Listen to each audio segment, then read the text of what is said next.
प्राचीन काल में एक सेठ जी के 7 पुत्र थे। सातों के विवाह हो चुके थे।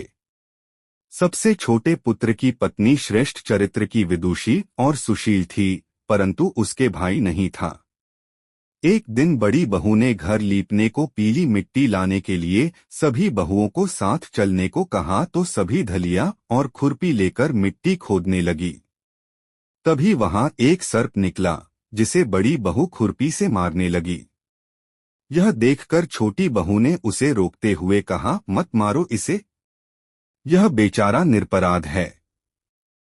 यह सुनकर बड़ी बहू ने उसे नहीं मारा। तब सर्प एक ओर जा बैठा।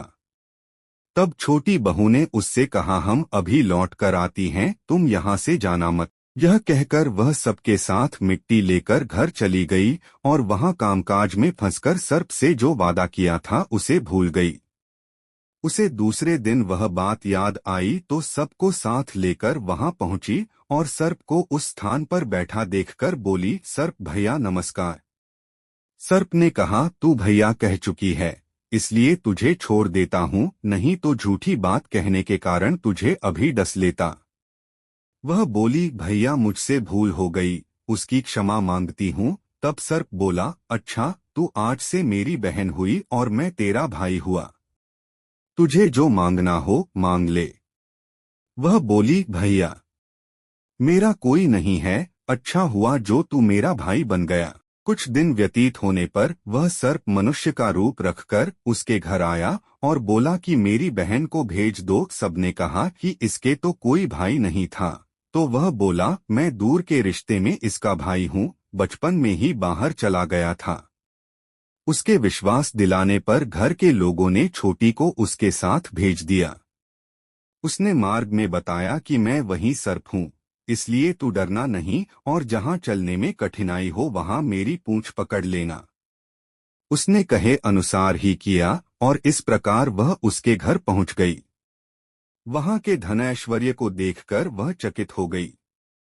एक दिन सर्प की माता ने उससे कहा, मैं एक काम से बाहर जा रही हूँ, तू अपने भाई को ठंडा दूध पिला देना। उसे यह बात ध्यान न रही और उससे गर्म दूध पिला दिया, जिसमें उसका मुख बेतर जल गया। यह देखकर सर्प की माता बहुत क्रोधित हुई, परंतु सर्प के समझाने पर शांत हो गई। तब सर्प ने कहा कि बहन को अब उसके घर भेज देना चाहिए। तब सर्प और उसके पिता ने उसे बहुत सा सोना, चांदी, जवाहरात, वस्त्रभूषण आदि देकर उसके घर पहुंचा दिया। छोटी बहू को यह बात बहुत बुरी लगी। उसने अपने सर्प भाई को याद किया और आने पर प्रार्थना की, भैया रानी ने हार छीन लिया है, तुम कुछ ऐसा करो कि जब वह हार उसके गले में रहे तब तक के लिए सर्प बन जाए और जब वह मुझे लौटा दे तब हीरों और मणियों का हो जाए। सर्प ने ठीक वैसा ही किया। जैसे ही रानी ने हार पहना वैसे ही वह सर्प बन गया। यह देखकर रानी चीख पड़ी और रोने लगी। यह देखकर राजा ने सेठ के पास खबर भेजी कि छोटी बहू को तुरंत भेजो। सेठ जी डर गए कि राजा न जाने क्या करेगा। वे स्वयं छोटी बहू को साथ लेकर उपस्थित हुए। राजा ने छोटी बहू से पूछा, तूने क्या जादू किया है, मैं तुझे दंड दूंगा। छोटी बहू बोली, राजन धृष्टता क्षमा कीजिए, यह हार ही ऐसा है कि मेरे गले में हीरों और मणियों का रहता है और दूसरे के गले में सर्प बन जाता है।